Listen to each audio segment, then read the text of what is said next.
История берет свое начало в небольшом городке на севере России. Главные герои данной истории – муж Леонид и его жена по имени Анна. Ничего не предвещало беды, но вдруг Анна узнала, что муж ей изменяет с девушкой из соседнего города. Она была в диком шоке и не находила себе места после такого предательства. У семейной пары возникало много ссор и конфликтов. Устав терпеть такое отношение, Анна ушла от мужа. Она временно переехала к своей маме в деревню. Она много плакала и не понимала, почему же муж так с ней поступил. Она же любила его и делала все для него. Леонид же, в свою очередь, долго не грустил и сошелся с молодой девушкой, с которой он и изменил своей жене.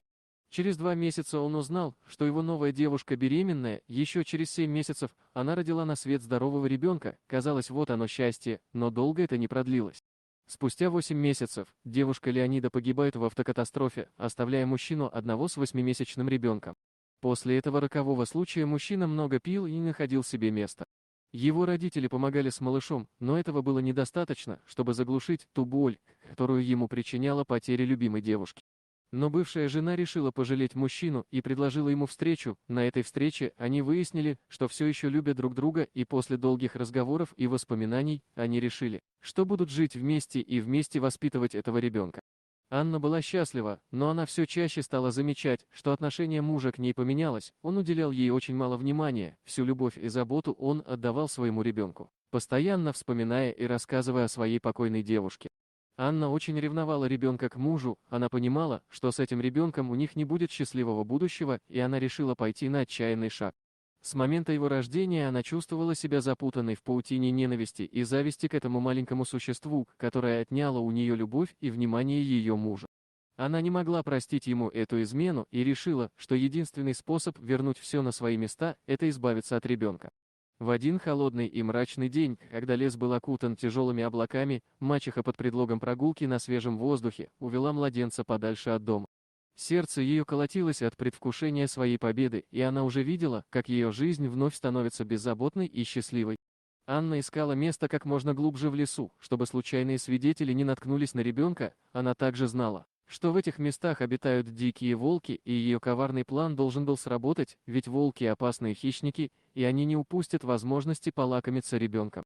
Когда они достигли центра леса, мачеха оставила ребенка на старом пне спиленного дерева и спешно покинула место преступления. Она даже не оглянулась на него, когда уверенно направилась обратно к дому. Единственное, что она услышала, это слабый плач ребенка, который стал постепенно затихать, по мере того, как Анна все дальше и дальше отходила от брошенного ребенка. Между тем, неравнодушная стая волков услышала плач младенца. Их чуткое слуховое восприятие сразу же сработало, и они ринулись к нему. Казалось, что волки уже были готовы растерзать бедного малыша. Но волки не стали его трогать, видимо, у них был свой закон, никто не должен оставаться в беде. Волки пробежались сквозь заросли и ветки, и вскоре они нашли младенца, свернувшегося в комочек и дрожащего от холода, лежащего на старом пне. Стая волков сразу же встала вокруг младенца, защищая его от холода и любой опасности. Они лизали его нежное лицо и лапками прикрывали от дождя.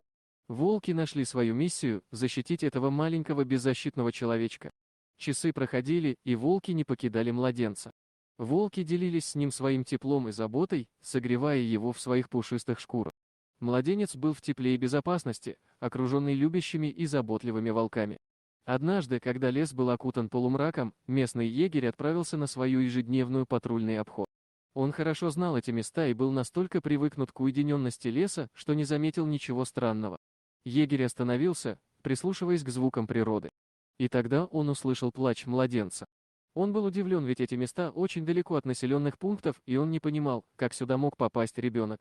Егерь последовал за звуками и вскоре обнаружил маленького младенца, окруженного дружелюбными волками. Он был поражен этим зрелищем и не мог поверить своим глазам. Егерь был мужчиной с большим сердцем, и он не мог оставить ребенка в беде. Осторожно подойдя к младенцу, егерь увидел, что он был здоровым и сильным. Он поднял его, обернул в свою куртку и прижал к себе. Волки, понимая, что их миссия выполнена, медленно отступили в сторону, не проявляя агрессии или страха. Егерь вернулся в свой дом с младенцем, он сразу же поехал в город в полицию, чтобы сообщить о своей находке. Стражи порядка были в недоумении от такого, они не понимали, как так можно было поступить с малышом. Но больше всего из рассказала егеря их удивила реакция волков на брошенного ребенка. Полицейские не встречали ничего подобного за много лет своей работы. Ребенка на время поместили в областную больницу, где ему оказывали высококвалифицированную помощь. А полиция начала расследовать это ужасное дело. Через 3 дня они узнали, что мужчина, по имени Леонид, подавал заявление о пропаже ребенка. Они сразу же вызвали его в отделение, и он узнал своего малыша в больнице. Он не мог сдержать слез. Как оказалось, что жена ему сказала, что пока она была на кухне, малыш играл на крыльце, как вдруг приехала черная машина и забрала ребенка, мачеха только выбежала на улицу, а машина уже была далеко. Но после расспросов полиции она рассказала всю правду, как она отнесла ребенка в лес и оставила его в глуши. Она очень сожалела об этом, она плакала и умоляла не наказывать ее. Но полиция была справедлива, ей был назначен суд, по предварительным данным ей грозит до 10 лет лишения свободы. После этого мужчина подал на развод и переехал в другой город со своим ребенком. Он не ожидал, что его жена на такое способна, но он знал одно, что у него есть самое дорогое на свете, это его малыш, и больше ему ничего не нужно. Ребенок всегда помнил свои корни и уважал природу, в которой он рос.